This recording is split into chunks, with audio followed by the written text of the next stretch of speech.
Hello, welcome to this character generation session.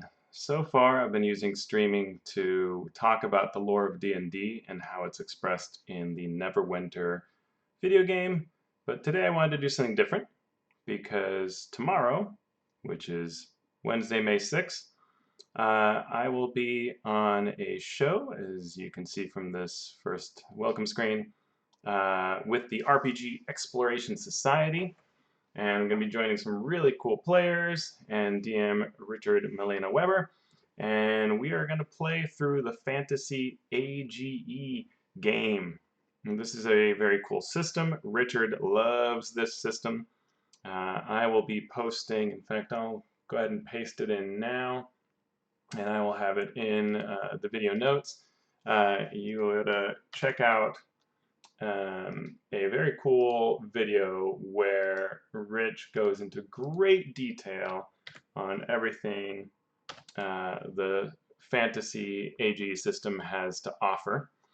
There are a number of ways that you can catch both tomorrow's live stream, but then you can also catch other live streams that have been done with varieties of Fantasy Age. Will Wheaton did one that's been really well regarded. It's a lot of fun to watch. I enjoyed it. So you can see the system in a number of ways being played. Hopefully you'll join us tomorrow to do that. And I want to take the opportunity, since I was working on creating my character and blogging about it, which I'll post the blog late tonight, I want to share with it in a video format and try something new. So this system is a pretty cool system, and it's probably worth talking about, so I will do that in addition to Rich's video, which is very in-depth. We're going to gloss over the system, but we'll hit on the high points so you understand how that plays into creating the adventure.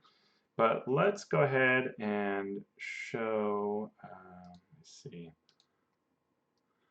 We're going to talk through some sort of general level of how we do character generation first, and then we'll dig into the system itself. So, hi everybody. Here you see the rule book that is used. I have the PDF form of it. Chris Promise, who's made so many awesome games, worked on it, and we'll talk through how these rules work when we get to it.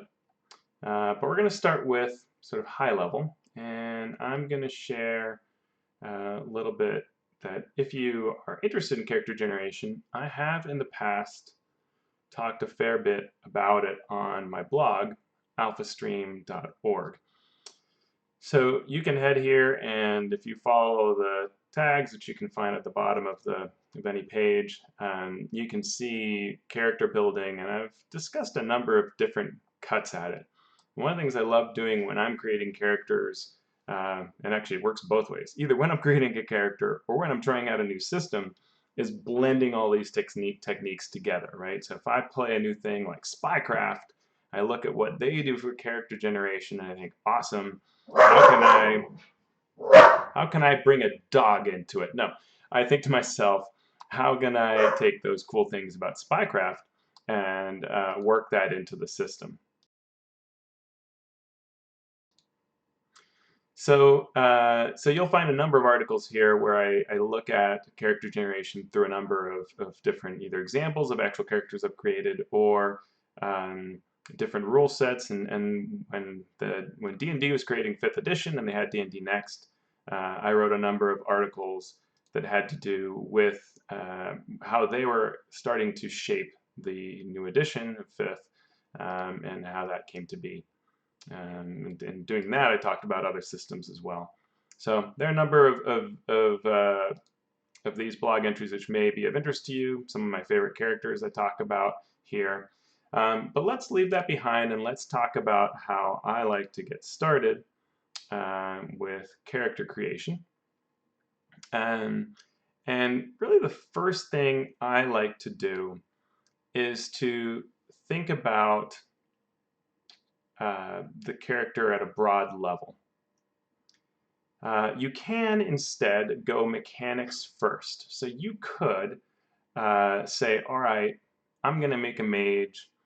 I've got to pick a race. I'm an elf. I pick a class. I'm a mage. And you just kind of keep doing that, a background, a social structure, all this. And you start just adding concepts. And as you're adding all of these concepts, you end up kind of going like, all right, I'm a mage that has a ton of fire spells. And my background was an innkeeper. So what do I do with that, right? And at that point, you start creating your story of who your character is. And that can be one way to do it. The mechanics first, or, role-playing process, character creation process first, and just see what comes. That is not my favorite way to do it. It's okay, but I like to actually come up with a concept and then shape the mechanics to it. I find that gives me the greatest impact at the table, the most fun personally, and characters that I'm going to enjoy many times. Hey, Richard, I'm looking forward to this game tomorrow. So with this process that I'm using, one of the things I'm doing, even with this game that's a one-shot, right? Like we're going to play tomorrow, we're going to have fun. I want to build a character that feels like it has depth that could go the distance for any number of sessions. That will also create a sort of better result, even if you just play it once, you're going to have a really good time with it. So another thing that's worth pointing out is the number of products or even parts of role-playing games that help you create characters and can be worth using. In the past, I have reviewed, if we go back to my blog here, I have reviewed, thanks puppy, we have reviewed, I think my family's gone for a walk and apparently did not take the dog with them. This 5 questions for character creation post is all about 500 unique character creation questions, and that's a product that gives you tons of different questions that you can look at, and that can be a thought-provoking exercise of what kind of a character you want to play. A product like that can also be used either at the front or at the end of the process. So you might mechanically go through everything and then say, well, who is this mage that throws around fireballs and other fire spells? Why did that happen? And those questions help you answer that. Or maybe you come up with the questions first and you come up with this neat idea and now you create. So if you ever hit a roadblock, a product like that is really excellent. That product itself is very low priced, very cheap, and it gives you a lot of bang for your buck. So let's talk about how I like to approach it process-wise. What I like to do is to think through the concept. And there can be different ways that I do it, and there's no particular way that's the best. Something that often we end up doing, I think any one of us has probably done this, is we just go, hey, there's this particular class or feature or species or whatever that I haven't tried yet and I want to do. So maybe in Dungeons & Dragons you say, wow, Eberron came out recently, I want to make an artificer, I've never made an artificer. Or maybe you're playing some sort of modern thing and you say, I've never been the face of the party that's full of charisma and talking people out of bad situations and conniving people. That's what I want to do. So it can simply be driven by sort of a mechanical desire, but you're going to weave a concept around it. So that might just be your first step, is to just think through that particular class, race, species type approach. You might also come at it from the perspective of a rough concept, rough picture of what the character is like. Someone who wields a really big weapon.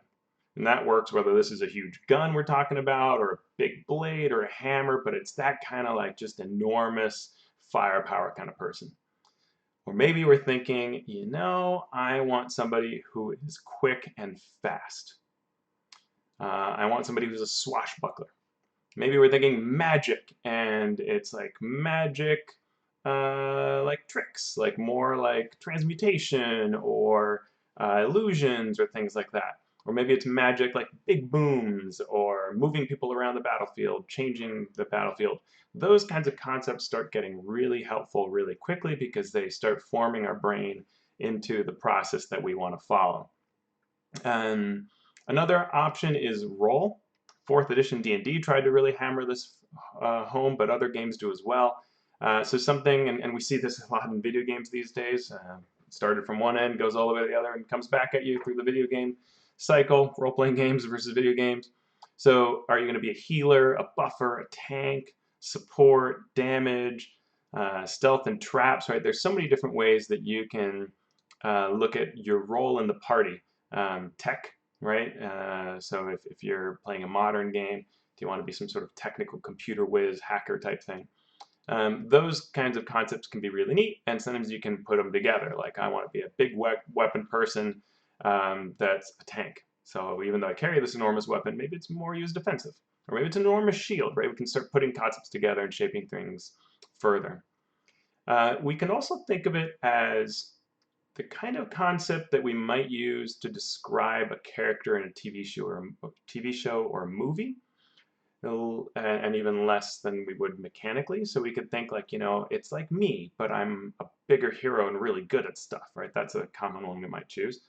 Or maybe I cast magic, but I do it with a really kind of special, weird technique, an unusual technique. Maybe I'm a priest, but I don't believe in gods. So you can kind of come up with these sort of little hooks, interesting pieces. I'm a hero, but I don't want to be one, and I have no real courage, but for some reason I'm forced to be here. Those kinds of concepts get into what I really like to come up with when I'm playing a character. I find that those concepts give me legs, like they last a long time. An example of one that I came up with that I really enjoyed, I did this in 3rd edition D&D, was a druid that was changed with the seasons. And so literally, a lot of times a game when you're playing, and this is an organized play campaign, it wouldn't tell you what season it was. So I would just roll randomly when I sat down at the table with these strangers and figure out, oh, it's spring. I'm happy-go-lucky. Like everything's good. And by the way, I think that everybody should be my friend, my very close friend. Or maybe it was fall and I just start getting tired, and just feeling a little down. And then winter, it's just the time of death and so on. So, I rode that concept not just in how I mechanically built the character, but in how I role-played the character. One really neat tool to steal is from the RPG 13th Age. 13th Age has a really neat concept called one unique thing. And it does a lot with that rule that other systems struggle to do with many more rules and lots of pages of stuff. And it really is just tell us one thing that makes you unique from anyone else. And it can be even in the whole world. So I've played a dwarf that's made entirely of gold and doesn't know where his creator is. So he's like animated gold.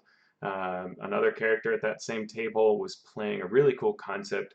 He had fallen in love with a dryad, which is a fey creature tied to a tree. And he, at some point, they drew apart. And so he started leaving. Well, she can't leave because she's tied to her tree, and she wasn't really willing to, or she wasn't able to follow him and didn't want the relationship to end. So she had cursed him. And now whenever he stops, even for a second, roots start growing out of his feet and trying to tether him to the ground.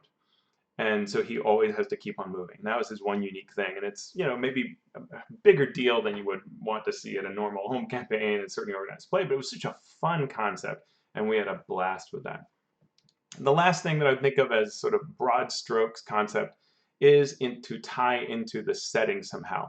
So if let's take an example a lot of people are familiar with. If you're playing in a setting that is all Harry Potter, right? What's your house? That can really drive your concept. Or are you a teacher or staff at the school? Dresden Files is an RPG that has tons of cool ideas about this, where you are looking at the world and what its features are, and then you're basing your character off of that. And there are a number of, that's an RPG you can get, which is really super fun. Uses sort of a variant of the Fate system. But you can also find a couple of different Fate books, even free ones, that share that character generation idea of this tying your world and your characters together. It's really neat. I've also blogged about it before. All right, let's get into Fantasy AGE. So we have the character creation process is outlined very nicely right at the beginning, and they talk about how you do it in this version of the game. So what you're going to do is you're going to choose a character concept. That's what we've been talking about But as I said, maybe you don't have one and you're doing it mechanically, but that's an optional first step. Then you're going to work on your abilities. These are ability scores, sort of like D&D type stuff you might be familiar with, but a little different. They have their own wrinkles. They are also tied strongly to your skills. We're then going to choose a race. That's going to add a package of things that we get to benefit from, and also some random elements. That's one of the fun things about this particular system, is it has some nice random elements that create this sort of thought-provoking exercise that you might do during character generation. We're going to figure out your social class and background. Then you're going to choose a class. I think that's kind of a neat order of things, though of course you can do these in different orders. And then you're going to pick starting equipment. You're going to calculate some numbers. That's all fine. Your speed, your defense, things like that. Give yourself a name. And the last bit that's kind of neat is there are things called goals and character ties that join you to the rest of the party. So let's start with some notes here on what I would look at when doing this. So the first thing I want to look at is I want to look at concept. So I'm going to be playing this character in a live stream, a one-shot live stream. And I am not a quiet individual. If you've played with me, you know that I can certainly take over the tables. Probably a kind way of saying it. I don't know. Maybe that's too harsh, but I can do that, and I try to be aware of that when I play. So when I'm playing with people I don't really know, I tend to try to choose a support character that will let others shine. And if things are quiet, I can step forward without too much worry. But otherwise, I can just kind of do some fun stuff and make other people look good. It's also a nice way to be successful. I think support characters are often underappreciated from tactical optimization standpoint. Not that I'm a super heavy optimizer, but I just think it's true. And so sometimes, you know, if you want to have kind of good results in an adventure, being the person who plays the support and tries to do that well, that can be a really cool way that everybody's going to have a really fun time and do well, and the DM will be seeing people doing well, and kind of it's going to be a good mechanic. So, you know, when I'm looking at the concept at the very high level, I want to play a support character. And taking it a step further, I want to play someone who buffs and who heals. That's kind of my role in the party. Then and you know, if I get a little mechanical, I can look at that this RPG has 3 classes only. That might sound surprising if you're not familiar with the system. It's Mage, Rogue, Warrior. So, you know, of those, it's pretty simple. I want to be kind of buffing and healing. That's going to be a mage. That's how you cast spells. I could technically do some healing with sort of normal actions to heal somebody, but that's pretty limited. I'm going to be a mage, and in this system, mages are any kind of caster. So that includes priests and druids and anything else you can think of, warlocks. So I'm going to be a mage with that idea of sort of being a priest, healer, buffer kind of thing. So that's good. I kind of know my role and piece. Now, in terms of the way I usually look at a concept, I want to be a little bit of I want to dig into this support concept, and I want to make that be sort of the interesting thing. And so here's where I go into the 13th age mode, and I think, what is my one unique thing? So my one unique thing will be related to supporting the party. And as I think through that, I start picturing a butler. So that becomes my character concept that I'm working with. And you know, you can always throw these by the wayside. If it doesn't work out, you go, that's dumb, I'm done. But I'm thinking, what if, you know, you're sort of like the unwitting butler, and I don't know why I'm here.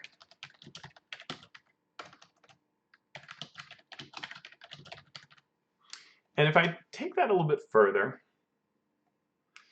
so I'm starting to picture things, right? Like I am literally a guy with like the cleaning towel over one hand that I would use to, you know, wipe the last drops off the bottle of wine that I'm serving, or polish the glass or whatever. And I'm probably dressed in a kind of nice suit, servant's suit. I'm you know, I'm the sort of head butler type person in a household. It could be fun to have a little bit of mystery here, where I'm I don't know why I ended up here. I don't know why I'm forced to do this, but maybe I'm forced. I'm bound to serve the character. So I have this need to serve, and that could be a thing that if it were a longer campaign, we could figure out, why did this happen, right? Maybe there was some sort of pact with somebody, or a spell invoked me. Maybe I'm not even really, maybe I'm not a real boy. So that could all be interesting. For some reason, I think of a butler, I'm thinking of a guy. I just tend to, go with whatever gender feels like it fits the role in a particular time. Or if I haven't played a particular gender or lack of gender in a while, then I will play with those concepts. Whether I want to be genderless or want a particular one. But in this, I'm just kind of picturing a guy. That'll be easy, since I am a guy. So it's a male butler. That's what I'm thinking here. And then I'm going to work through the process and sort of see how that plays out. So I know I'm a mage. I know the concept. And now let's talk a little bit about how Fantasy Age works. The basic way that you do things in the game is you are rolling 3d6, not 1d20. And when you roll 3d6, you are going to be adding to it your ability score, your bonus, your plus, if you will. The game sort of does away with the 1 through 18 numbers and just gives you the pluses. And then you can be adding that to your outcome and see how good a result you get. So what this means for us in terms of character generation is this is a fairly simple system, and the meat is going to come in play by our choice of our class, by our talents and skills, which we'll talk about maybe we can talk about it now. So when you have an ability like intelligence, there are various skills that come off of it, and if you happen to have a focus in one, then you get a bonus to it. If you don't, you're just using the ability. So it's a pretty simple system. You're going to often just be rolling the 36 plus ability, sometimes adding that benefit. The 3 dice that you're rolling, one of them is a different color. And Richard can correct me on any of this if I mess anything up, but the one of them is a different color. It doesn't matter when you're first rolling, it's just the result is all 3 added together. But the 2 that are not that one, the other 2, if they're, actually no, if any of the 3 are the same number, then you have, if two of them are the same number, then you have a stunt. And you look at the one that's colored, and that is the result of your stunt, or how high the stunt is. So it's awesome if you roll a 6, and you also have to succeed at the roll, by the way. So if I roll 3d6, I get a result that would hit or succeed or whatever at the target number. And 2 of the dice are the same. I've generated a stunt, and I have that many stunt points to use. Hope that makes sense. So thanks. Richard says it sounds good. Yay. So that's where I then get to pick off of a stunt table and do all kinds of neat things. And it can be stuff like you get to fire another spell, or duck away from bad guys, and it can be based on the situation. Like you can have stunts in social situations and knowledge, and all kinds of things like that. So that's a fun part of the system, and that's where the color is coming from. It's not going to be extensive feats and things like that, though I will have spells. So, all right, next thing I'm going to do in this process is I'm going to go with my abilities. So my abilities are going to be some of them that you'd recognize from any game, and let me kind of share the rule book here.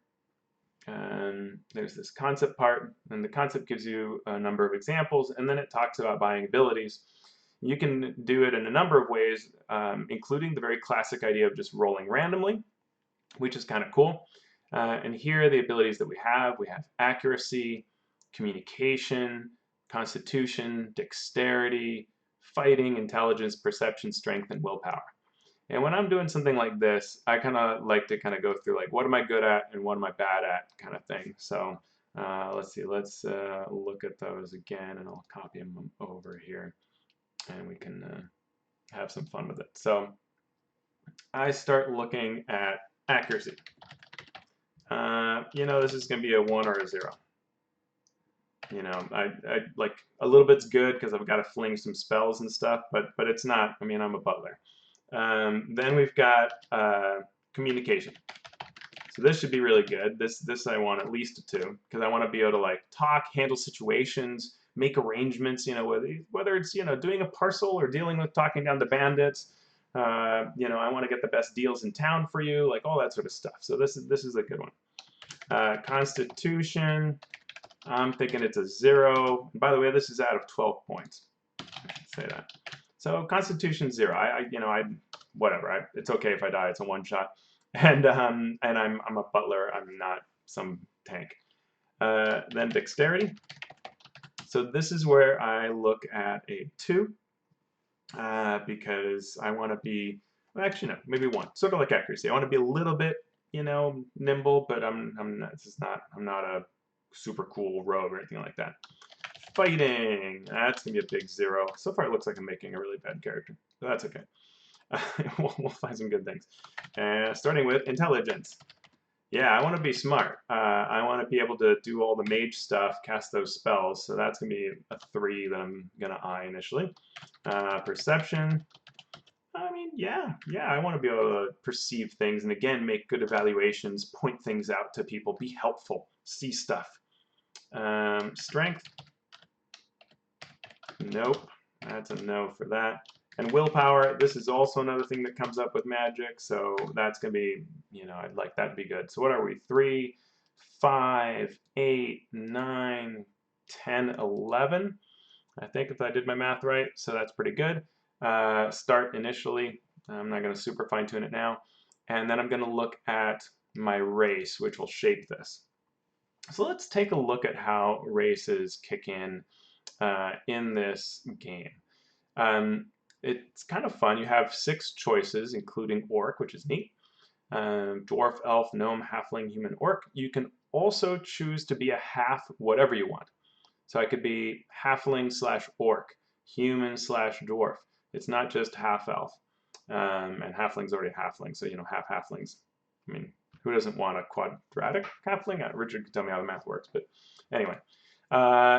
So you've got your choices, and what it's going to look like initially is something that's pretty similar to a lot of other games, like add 1 to your constitution if you're a dwarf, right? Almost anybody could have guessed that. Then you get ability focuses. So constitution, drinking, or intelligence evaluation. Okay, cool. Then you have dark sight. Could have seen that coming, see in the dark. We have certain speed rating based on our species choice.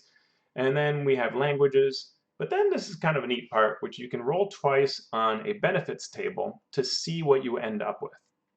So that's kind of neat. So it can be, my weapon group axes as a focus. Or actually, you get it training in this, and if you already have it, you get a focus in it. Kind of cool. I mean, it's intelligence, historical lore. And all of the races have this sort of an approach to them. So I've already done some of the thinking through this, just so that we don't just sit here watching me scratch my head. And what I thought was, okay, who's the butler, right? Dwarf could be good, a little comedic, could be good. Elf, I thought about that. Tall, slender, fits that sort of butler profile, with a snobbish-looking nose and chin and stuff. Gnome, then I started liking gnome, like, oh, spell side. But in the end, what I liked was the idea of a halfling. A halfling that knows the good life, has sort of a roundish belly, wants to do things for people, kind of not happy-go-lucky in a way that's self-serving, but just sort of just positive, and gives that positive out to other people. That filled the idea of being a servant, but I thought it would be fun to be half human as well. So I'm a sort of taller halfling, thin but with the belly, something there. So that gives me a +1 dex. So now, and I think I'm not, yeah, I am checking that, good. Let's now share my notes again. So that means that my dexterity goes up to 2 because of being the halfling. And then I get to get this focus either in communication, bargaining, or dexterity stealth. I mean, that one's, again, pretty easy because right off the bat, we know that I want to be really good at communication. So I get this little, focus on bargaining. That's pretty sweet.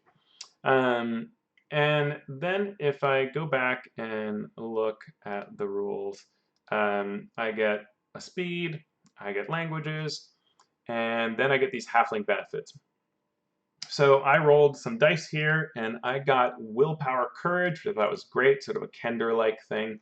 That seems neat. Like I'm going to support people, and you know, even if I'm not in a good situation, I want to help people out. That sounds really good for support, so I'm happy with that roll.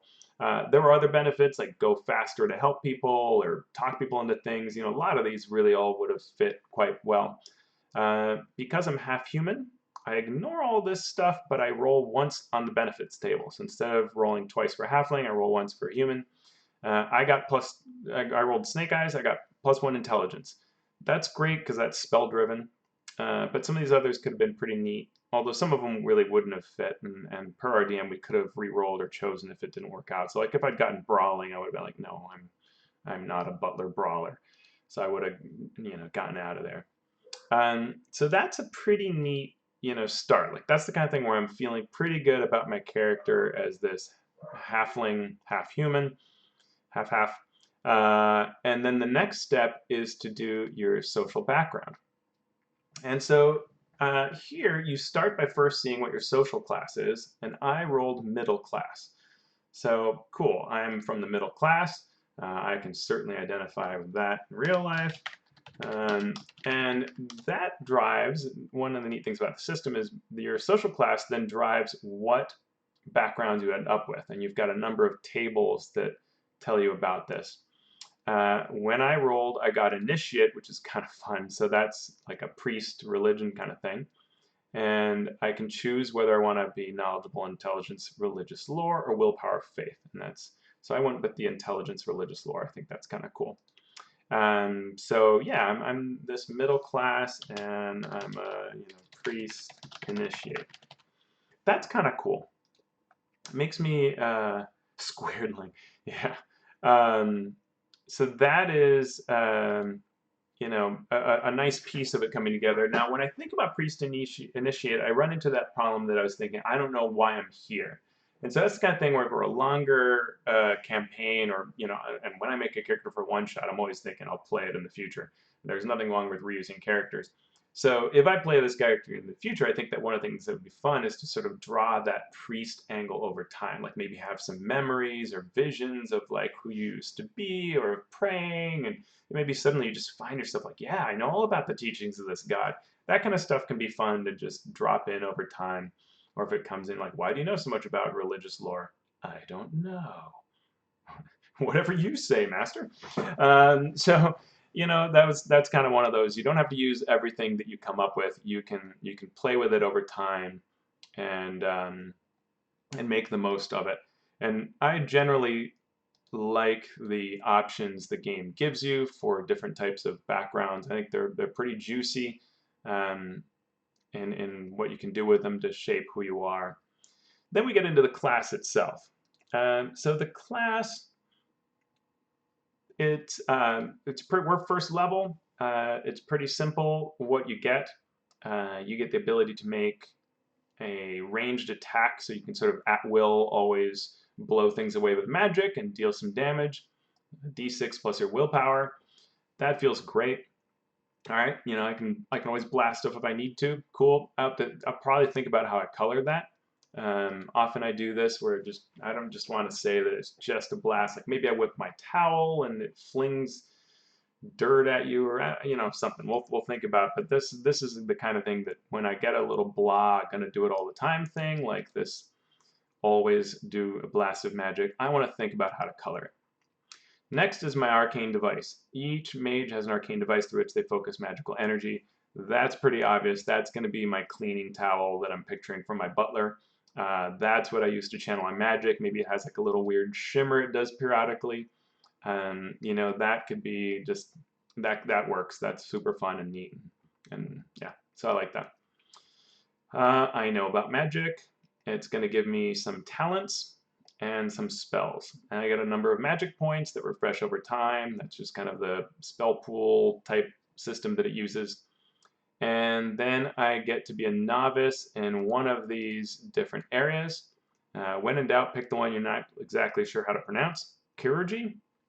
Chirurgy? We don't know. Richard didn't know in his video. I don't know either. You know, post on Twitter and let me know, or I'll look it up. You know, one of the others. But that's definitely sounds good because that's the kind of thing that I would be doing when I'm in the business of healing. Lore and linguistics are both great, but chirurgy sounds great. And these we look up later when we look at talents. And that's all we're doing for first level. So we've got our spells, we've got our magic talents, and we've got this other one. So let's go to the talent section, and probably easier is to go to the front, and it's all hyperlinked. So I highly recommend getting the rules. It's a very pleasurable read, which is always one of the important things you want in a game, that you're going to have fun reading it. This is certainly that kind of thing. It's neat to read, has good ideas that you can use in other games. So here are talents. There are all kinds of talents that you can get to pick, and as you level up, you get more of them. So our chirurgy, it gives us the ability to treat wounds and illnesses, and at the novice level, which is we start at, we can heal as a minor action. So that's cool. By tomorrow for the game, I will have written down what the heal rules are, but it's normally a major action. Now it's minor. So if I run out of magic points to heal people, I can do it easily. Cool, simple, easy. Then I also need to go to the magic chapter and look that up.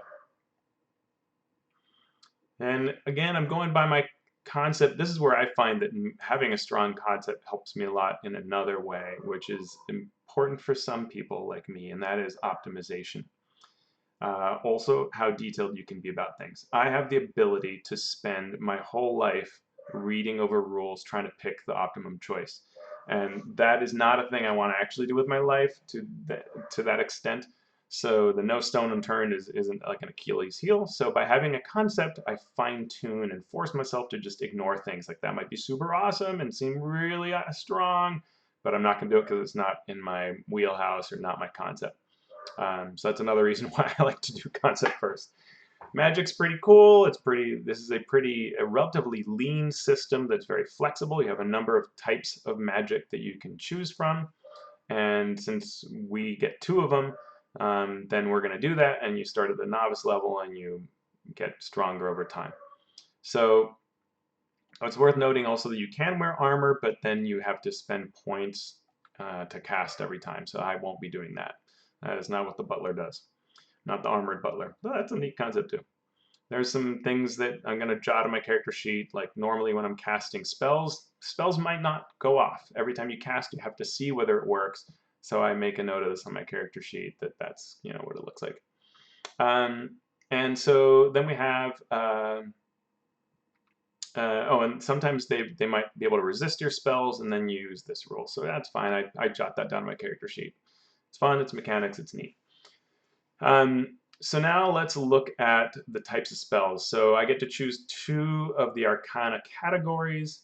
The Elemental, I'm automatically kind of like, that sounds like blasted type stuff. Though looking at it, they're actually fairly different like that. Some of them do have some fun aspects that aren't just, blown away with air. It's different. And some of them actually were reading through it. They were not necessarily as powerful as I would have thought. But then at later levels, you can get stronger things, to fly around and things like that. So I just kind of quickly, at a high level, said, does this fit my concept? Air, no. Divination. Divination could be kind of neat. But it was sort of about following people, hunting things, finding, locating things. I don't know. Maybe. It was a maybe. Earth also had some things that I was like, yeah, protective, maybe. Now I got to Fate, and I got really interested. Fate Arcana lets you do things like give people bonuses and manipulating discomfort of enemies. That's sounding kind of cool. So immediately my radar is going on like this. It also could answer like the why am I here question. So Fate Arcana immediately, ooh, that could be good.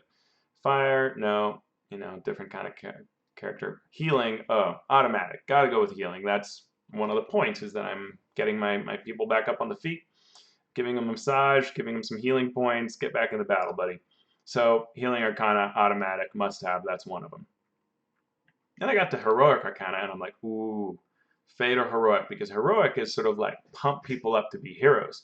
It can be you too, but I'm thinking about others. And this is like pretty neat. You know, +2 bonus on the next ability test they take. And when I'm trying to create concepts and then, kind of have the mechanics bake that in, I'm thinking, can I sort of paint a picture with this? And like, this is where I go, okay, how am I using this spell to give someone the next ability boost? It could be because I have, a cordial that I give them that makes their life better, or gives them, maybe give them a little speech or something. I'm like, oh, I'm down with this. Like, this sounds like what the butler would do. Heroes Might, they give more damage. I mean, when do you not like damage? That sounds very support oriented.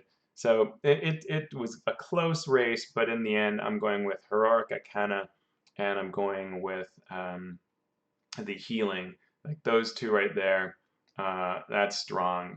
There are others that are good too and fun. My brain wants to make like 10 more characters, but that's what I'm down with.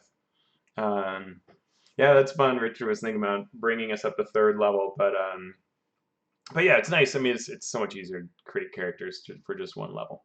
But you can see in all these, as you get higher level, you'll get new things. And if we want to be honest, I did look at some of these others and see like, well, what happens when you get to be higher level and get other? Because at one level, let's say at the novice, you get Hero's Inspiration, Hero's Might. At Journeyman, you get Hero's Aegis, and you get a focus in Heroic Arcana, so now you're better with it. And later you're going to get another thing, and it reduces the cost, and that, So that's pretty cool. So I definitely enjoyed this and liked it, and that's where we're going to go. So that brings us pretty strongly to where we are with the character, and the last piece is really equipment. And equipment can be one of those overlooked aspects of character creation. You can see there's a whole equipment section here, including things like grenades and stuff, depending on what kind of game you're playing. And for my character build, this is a strong pick for me to have some fun, because I don't really need a whole lot. I'm not spending money on armor. My weapon is a quarterstaff, and if I need it, my fist. So I can just ignore all of this stuff, and you know how those tend to be the expensive options. It's cool, but I'm not doing any of this. But then we get into the gear and we think like, well, of course I have to have a large tent for more than half my gold so everybody can sleep in it. And this might not even come up, but it's just the kind of thing you got to choose. So I quickly made a shopping list, and my shopping list was enormous. And I'm just gonna paste it into my notes here and share my notes of what I ended up with. So let's share that here so you can see it and laugh at the kind of person I am. So I had 59 silver pieces, which actually rolled pretty well. It's kind of like other games where you get to roll and see exactly how much money you have. And I had 59 silver pieces. I know I got to have a large tent because that's just the absurd thing that says like, yeah, everybody sleeps in the tent. I had to have dining utensils for every single party member and a tent plate because that's also completely ludicrous. And that right there was 44.8 silver pieces. So oops. Flint and steel, I got to offer to light a fire for people and probably fail. I had to start immediately pinching, penny pinching. So it's like, only a week of rations and a bottle of cheap wine to celebrate with and a blanket, and that leaves me with 5 silver pieces and 9 copper. And a whole list of other stuff that I thought would be great. I mean, someday I should become a cook, so like an iron, a frying pan, a pot, some rope, some different types of food. That all would have been great. A lantern, but you just, what's a butler going to do on a tight budget? So, the other thing is a healer's kit, and this is where it's going to be really amusing when I go to heal somebody and I actually can't because I don't have a healer's kit. So it's just going to be magic. But I couldn't do 25 silver pieces and still have a tent, and I just think like this is the kind of guy who is going to regret the buying of a tent. That fits the concept. So, that's to me character creation. Some of character creation really is just that idea of making bad choices with money. Other times, other character concepts, it's making great choices, right? Or maybe it's one purchase that really can cement who you are. I think that's kind of cool. Oh, and I lied. There is one final piece of character generation we're going to do in this session, and that is their rules around goals and ties. Um, this is a nice part of the system, and they encourage you to come up with 3 goals: why your character became an adventurer in the first place, why did you do this, mix of short and long-term goals, and they give some examples. So this is an opportunity for me to sort of think through. Oh, I'm not sharing my screen. Sorry, let me share that. So here's the goals section, and they give you a nice example here. So and they say good goals should help define your character by making explicit what is important. It should provide story hooks that other players and the GM can grab and use and play. That's all good advice, really good advice. So my goals, I came up with 3 to serve the party. So I'm going to do their bidding. I'm going to make them feel good. And I'm going to ensure the party survives. And the third one, which is really more if I were playing a longer campaign, is what this character, why this character is here. Why are they bound to the service of their character? And it could even go into sort of like a free will, like, maybe I don't even have free will, like I'm forced to do this, and I'm, who am I, that kind of thing. That's a longer goal that can just be something I keep in the back of my mind and use it as a role-playing concept. May not be something anybody feels at the table for, definitely one shot, but certainly for longer sessions, it could still be, several sessions could go by without that really being felt, but it's sort of back there driving me. And the main ones are really serving the party, making sure they live. I'm failing if those things aren't happening. Those are my goals. Then we've got ties, and ties is this idea of, what links you to the other characters. It's always nice to have something like this. You've got Fiasco has a great example of doing that. A number of RPG games do things like look to the person to your left and person to your right, create one for each of them, or things like that. In this case, they recommend having one tie for each other player character, even if it's a tenuous one. We're a relatively small party, so that's kind of easy to do. One for each character is a little heavy, but it's okay.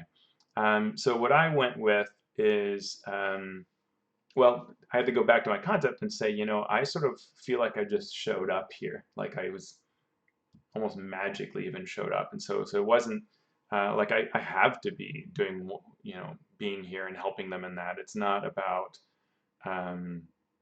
the normal option where, like I'm drawn to the paladin because of whatever, and this is why I ended up adventuring together.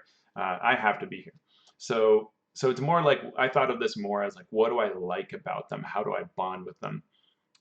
So I think the rogue, in the party, if I like how they're quick, I think maybe it ties to my halfling nature. Bravery, dashing, that kind of can be things that I dig about the rogue. The mage, it can be kinship over magic, and probably this mage is going to be more of a blast mage. So that's where I could really enjoy how they do that. Sort of they have these abilities that I don't have, right? That could be really neat. And then on the fighter side, we've got a fighter that's more of a swashbuckler side. Or no, actually I think, desire. The fighter has a desire to do good that isn't necessarily inherent. It's not that they're a good person, but they kind of have to be good, and I feel a little bit forced to do that. And I think that's something that is a big kinship with me, because I'm just sort of doing things because I think I have to. So behaving a certain way that's different than maybe your normal way, that links me to the fighter pretty strongly in Rick's character. Yeah, so that's kind of it. I made a few notes about what it takes to heal. I looked over the stunts, and so I know a little bit about the fun stunts that are there. And then there are a couple of campaign-specific questions that were sent by our GM, but that's something that'll come out during play. So yeah, that's really kind of everything here. And that's how I approach characters, and it's how I approach creating characters for Fantasy AGE. Very fun system, highly recommended, and I hope that folks can join us tomorrow, Wednesday, May 6th, for this game. If you are watching this after May 6th, then that's okay because you will be able to find it on all of the distribution that Saving Throw Show does. So you can find them on Twitch and then on, I believe, YouTube. Yeah, they have a YouTube channel and they are on Twitter as well. Check them out. And check out Richard Milena Weber's very cool walkthrough of the system itself, which I will have in the notes. Thanks, Richard, for showing up. Thank you, everybody. And we'll talk again soon.